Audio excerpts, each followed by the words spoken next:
In this video, we're going to show you how to remove and replace the driver's side CV axle. It's right here through this little fender well going into the transmission. To remove your tire, a 19mm socket. And these are studs, not actual lug nuts.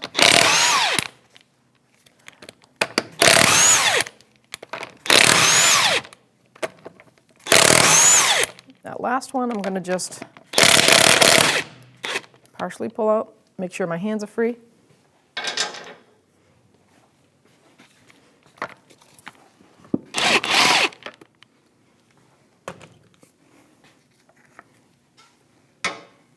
And now we can grab the tire and pull it right off. 13mm socket, and we'll take this bolt right out.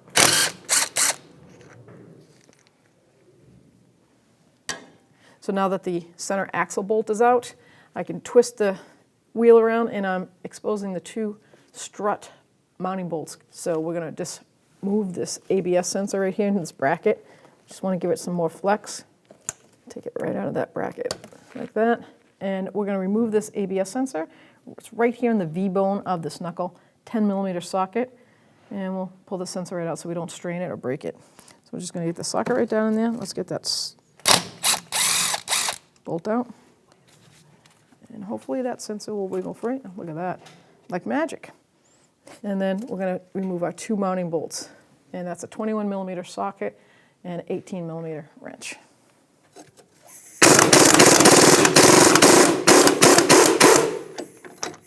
Let's get the bottom one freed.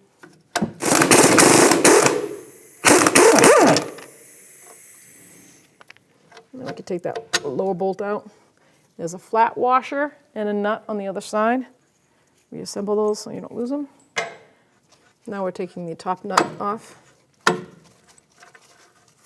Make sure that washer comes off, we don't lose it.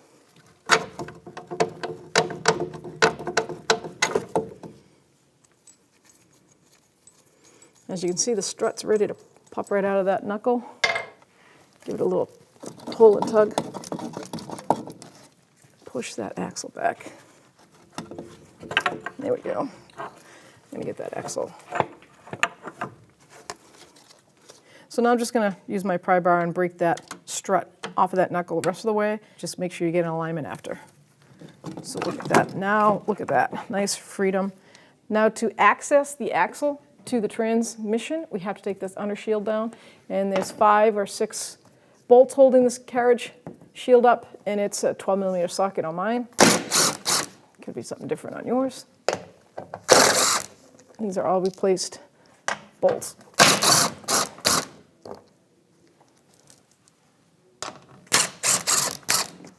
And then with your last hand, hold it. Take that down. So here we have the new axle, and what we're about to do now is we're trying to snap it free from the transmission. So this shaft end goes into the transmission into a gear, like a sun gear, and it has this retainer clip. This retainer clip expands when it goes in, and to pop it out, you just keep prying and pull it out, and it will snap out from this spline. Let's get all this free movement. I'm going to take a pry bar, and I'm going to see if I can snap it right out of the actual transfer case. And I've lowered the vehicle so I have a better control of it, so I'll just bring my hand in right at the axle where it joins that transfer case, and I'm just going to slide that right out. Try not to damage the seal, and then we can just glide it right out.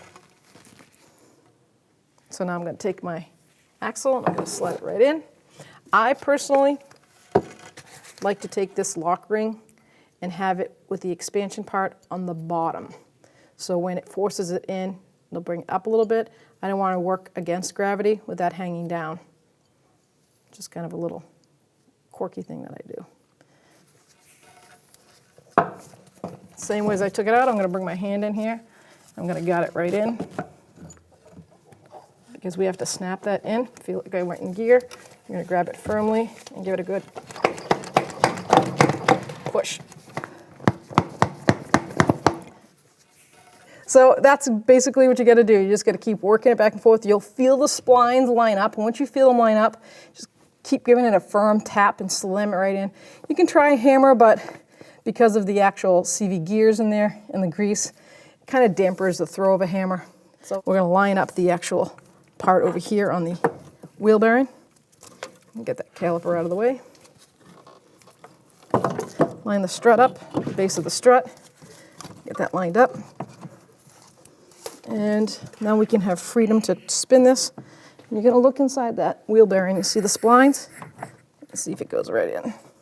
So if you look right in here, you can see the splines of the hub, and then the axle lines right up. Push it right in, just like that. Nice.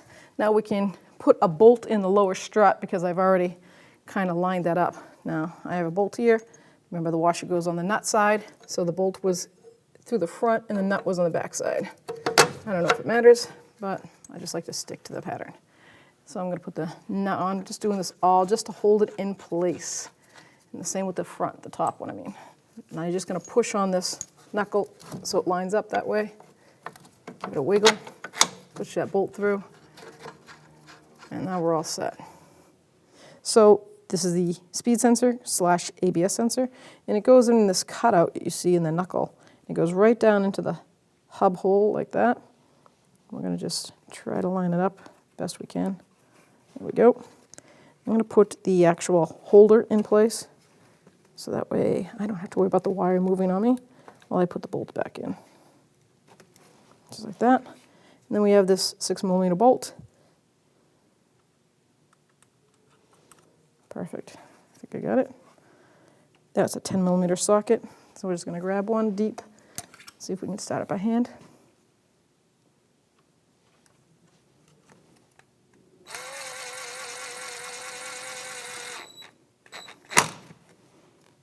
All right, so now I'm going to tighten my knuckle to the bottom of the strut, and it's 21mm socket and 18mm wrench. So the best ideal alignment for this is to have this knuckle all the way in like that. I don't know if you can see that. Push it all the way in, hold that, and just bottom it out because we're going to torque it to the factory specs. Just enough. Now we'll tighten the bottom one. Okay, just snug it. Now let me get my torque wrench and we'll torque that down. 21mm socket, and the lower strut torque is 59 foot-pounds. I'm going to put my 18mm wrench on there. 59 foot-pounds. Then the lower one. So now I'm going to put the axle bolt in. It does come with a new one. Strongly recommend using a new one because you can stretch the threads on these, and that's not exactly what we want. So hand start it, 13mm socket, and I'm just going to bottom it out, and then I'll torque it to the factory specs. I'll get my torque wrench. We have this, and I'm going to go over, and it's 26 foot-pounds. So now that I bottomed it out, I'm going to have to torque that once I get my rotor on and caliper on so I can hold this hub from spinning. Now we can tighten our axle bolt. That's 26 foot-pounds, and I can hold the actual rotor from spinning.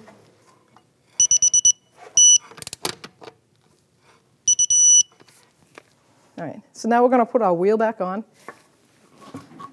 Now when it comes to European cars, I always try to leave, I want to bring one of the studs and put it in my hands because like the Volkswagens, Volvo, they have the stud lugs instead of, so you've got to hold it up in there. Make sure it's centered the best you can. Always start it by hand because that wouldn't be pretty.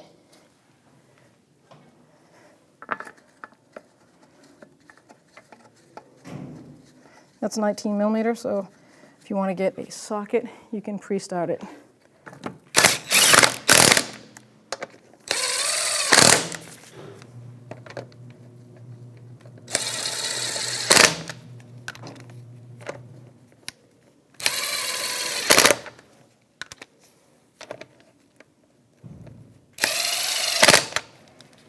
So the wheel torque is 81 foot-pounds, and you're always going to want to torque in a star pattern.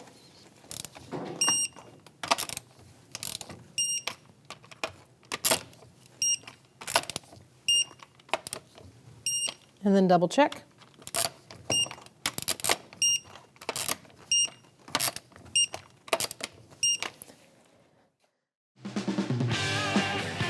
When only the best will do, demand TRQ. The only company that lets you view before you do. TRQ is committed to offering the highest quality aftermarket auto parts that are engineered for peace of mind. Thanks for using and viewing with TRQ.